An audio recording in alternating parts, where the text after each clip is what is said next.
I've had a very good discussion, especially with Angus Houston, who I have a lot of respect and admiration, and gave me an opportunity to thank him and his team and also the Australian government for their commitment and their assistance. And as we move on to the new phase, I think it's so important for everybody to be on the same page.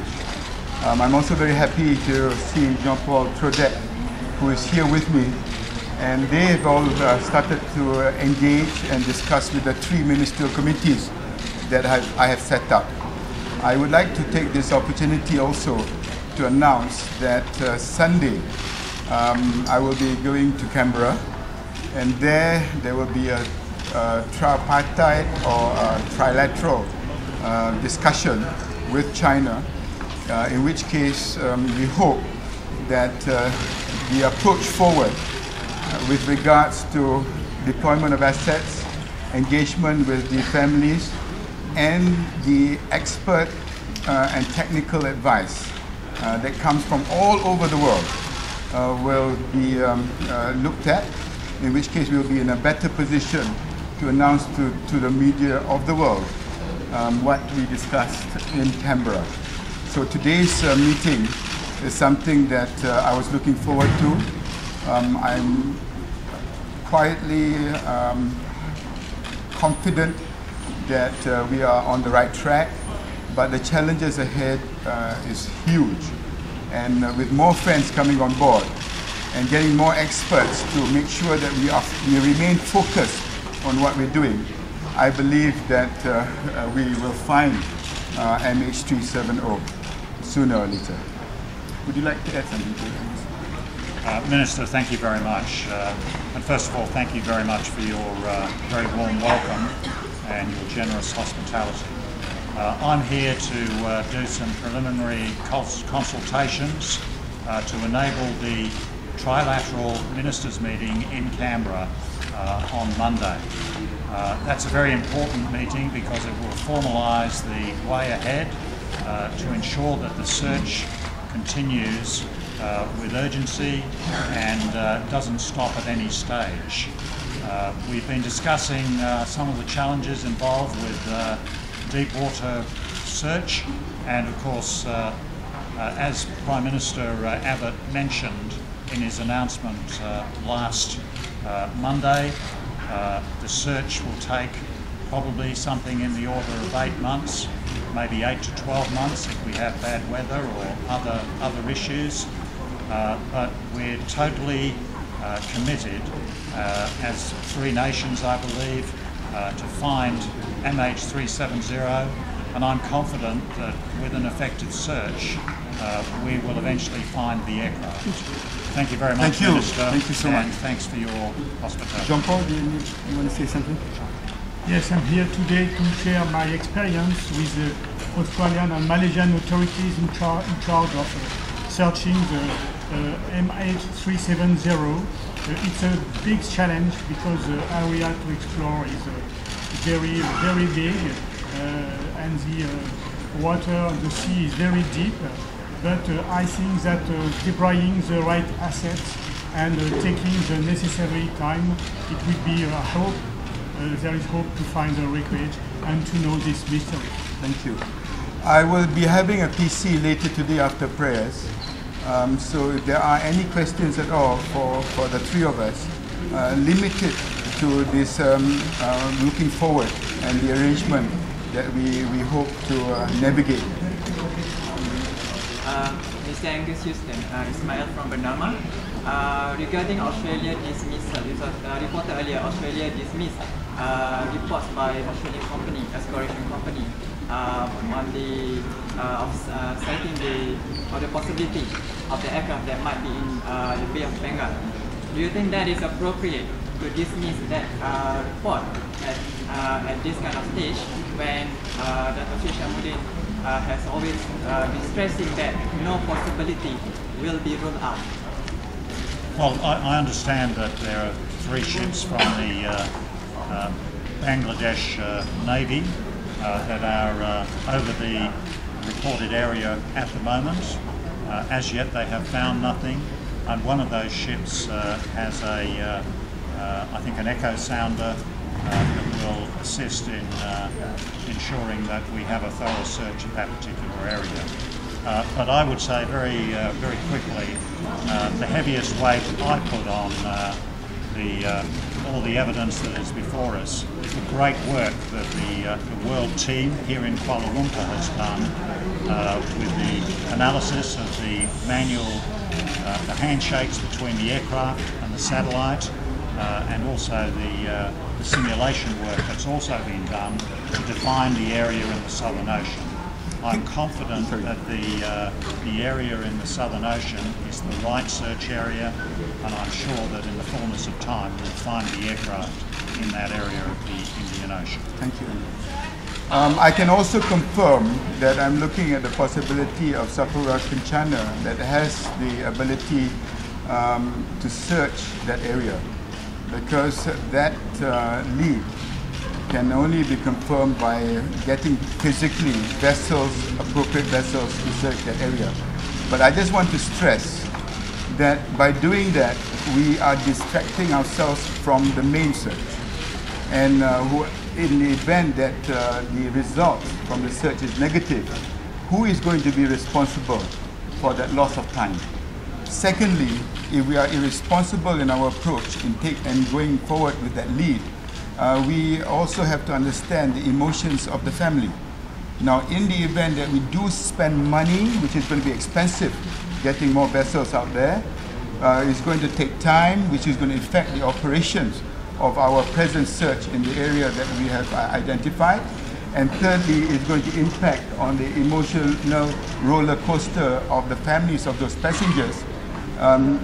That is something that we take into consideration when deploying assets into confirming or disproving what has been announced by that particular company. So that must be mentioned and put straight. Yeah, order from CCTV.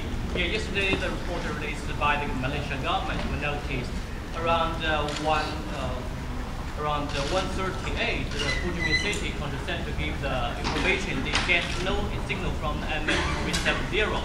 But after 4 hours, the Malaysian government started. These sort of questions I will deal with this afternoon after prayers. I think to be fair to my guests, we need to concentrate on the relationship moving forward.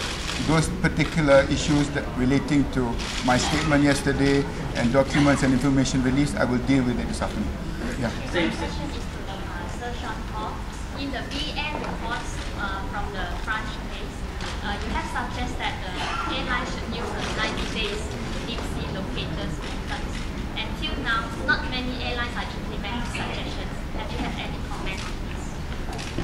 Well, a recommendation addressed to the ICAO and to the different safety authorities. It is their duty to make this recommendation mandatory. I understand that now they've decided that it should be mandatory to a certain date. I don't remember exactly the date, but it's not mandatory today. But I know that some airlines have decided by their own to increase the duration of the battery. So my suggestion is that any airline does not wait for the requirement from ICAO or other safety authority to change the battery on their recorders. Maybe one or two more questions maximum. At the back. Hi. In relation to the preliminary report, how important from your point of view is it that we don't concentrate on the mistakes of the past and move forward positively? Sorry, in relation to the preliminary report released last night, how important from your point of view is it that we don't concentrate too heavily at this moment on mistakes of the past? Well, the Minister's going to handle the preliminary report later, but let me just say our efforts at the moment should be focused wholly and solely on the search. We need to continue the search. We owe it to the families, and I think we owe it to the flying public around the world that we continue this search so that we can get to the bottom of what happened to MH370. Thank you. One more? The bluefin search has come out empty. can we say now that we were wrong about narrowing it down to a small search area? And so then with data analysis from before, would it be a good time to double check those analysis, because even families and experts have said maybe we've got the wrong area? Before I pass on to Angus, finally, first, it's not a small area.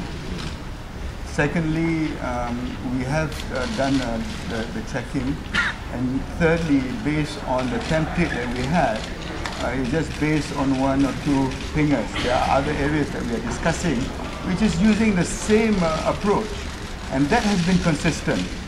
Getting expert advice, getting verification, getting corroboration, getting all our international partners on board in deciding where we move forward.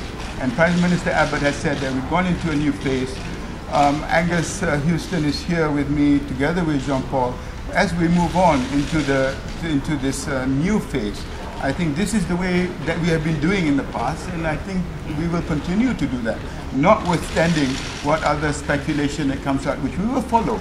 But it doesn't mean that what we have done in the last month and weeks before this has been wrong, because it is a long, challenging journey, and we are determined to continue. But let us focus on the actual challenges ahead. The increase in specific assets, the increase in new partners, the experts that have come forward. That, I must say, on behalf of the Malaysian government, on behalf of the Malaysian people, and also on behalf of the families of the passengers, that has been really unprecedented.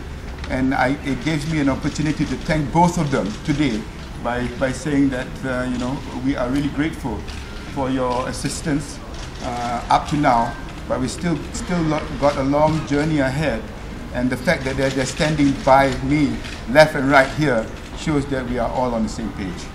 Yes. You want to say anything to that? Yeah, the bluefin work,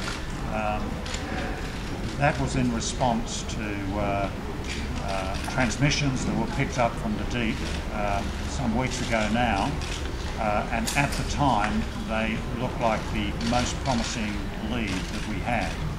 They were in the search area defined by the world team. Indeed, they were right under the 7th ping arc line, and when we got the transmissions from the deep, it was obvious that we had to go down and have a look. We sent the bluefin down in that area. Thus far it has found nothing, and we've covered about 500 square kilometres thus far. That's just the way it is. I still am hopeful that the bluefin work that we do between now and the end of May might still find something. But I must say the chances of finding it, I think the probability is lower than it was when we started the search. I'll see you guys later. Thank you, Angus. I have to say goodbye to you.